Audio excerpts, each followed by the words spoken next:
In this demonstration we're going to look at creating a server image with MDT. What I've done is I've come into LonServe 1. On LonServe 1 we've already installed the Microsoft Deployment Toolkit. And what we're going to do at this point here is we're just going to come down to our deployment workbench.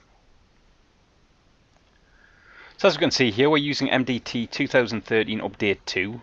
The purpose of what we're going to do in this demonstration here is we're actually going to create a Windows Server 2016 image that we could then deploy by using something like Windows Deployment Services or even potentially something like System Center Configuration Manager. We'll just come to deployment shares. Within deployment shares we need to create a new deployment share. That's going to bring me into Wizard. So specify the location of the network share for this deployment type. I'm happy with the C:\deployment share. So select next. I'm happy with the share name. Notice the dollar on the end that will make this hidden, and select next. Within the descriptive name I'm happy with MDT deployment share and we'll select next. Just in the options here, they're all self-explanatory, so ask if a computer backup should be performed. Ask for a product key. Not going to ask for one of those. I'm not going to ask for the local administrator password, but I will ask if the image should be captured. I'll also ask if BitLocker should be enabled. At this point here I'm not going to modify any of the defaults, we will just select next. Happy with the summary, we'll select next again. This will progress through. This will just take a couple of minutes, so at this point here we'll just pause the presentation and return back once the deployment is complete. So as we can see, it's now complete. Now if we wanted to, we could have a look at the PowerShell commandlets that actually created this deployment share. And we can do that by clicking on View Script. And the reason why we have the script is anything we do within Microsoft Deployment Toolkit 2013 and Update 2 actually uses a provider that's written in Windows PowerShell. But if we view the script, we can see the steps it went through. Now what we could do at this point here is I could save this off, add it to my scripting library, and I could just run a PowerShell script at a later date to create additional deployment shares. I'm not going to at this point. I'll just close this down, and all we'll do is we'll select Finish. So at this point here we now have our share.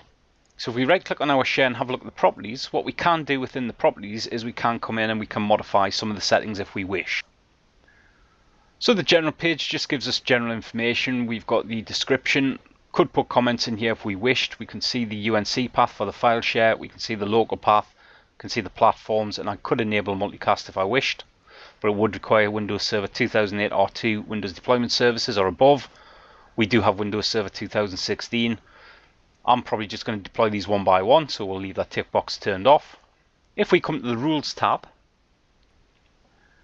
settings are based off the installation that we did of the deployment share, and what the rules do is the rules are stored in the custom settings.ini file in the control folder, and this is based directly on the options that we chose during the creation. We then have our Windows PE tab, and these are the settings that control the boot media's creation.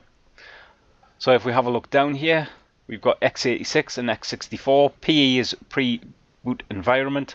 So on the general page we have general information relating to PE. If we look at the features tab, we can specify which features. And if we look at drivers and patches, we can see any drivers that are also included within here as well. Finally, if we come to the monitoring tab, what we could do here is we could enable monitoring for this deployment share. That's going to be useful for troubleshooting purposes and also as well maintenance purposes. I'm not going to modify anything, so at this point here we'll just select cancel. Now we've created our deployment share, the next thing we need to do is import an operating system or the operating system files into this deployment share. So we'll come to operating systems, we'll just right click operating systems and we'll import our operating system. This brings me into Wizard.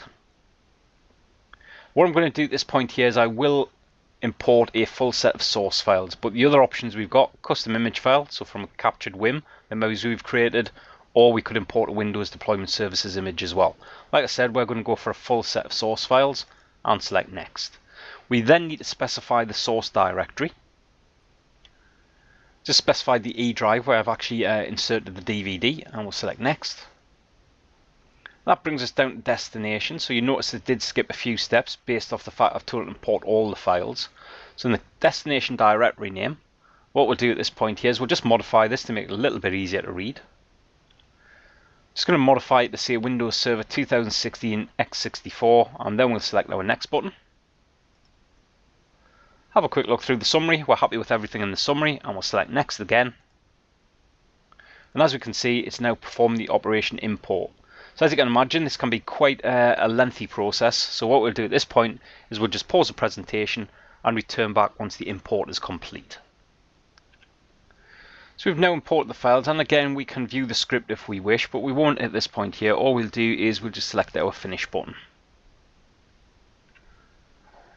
So now we've imported the image. If we just come down to operating systems, what we should see is that from the installation media we have our 4 different versions of Windows Server 2016 that we can install from that media.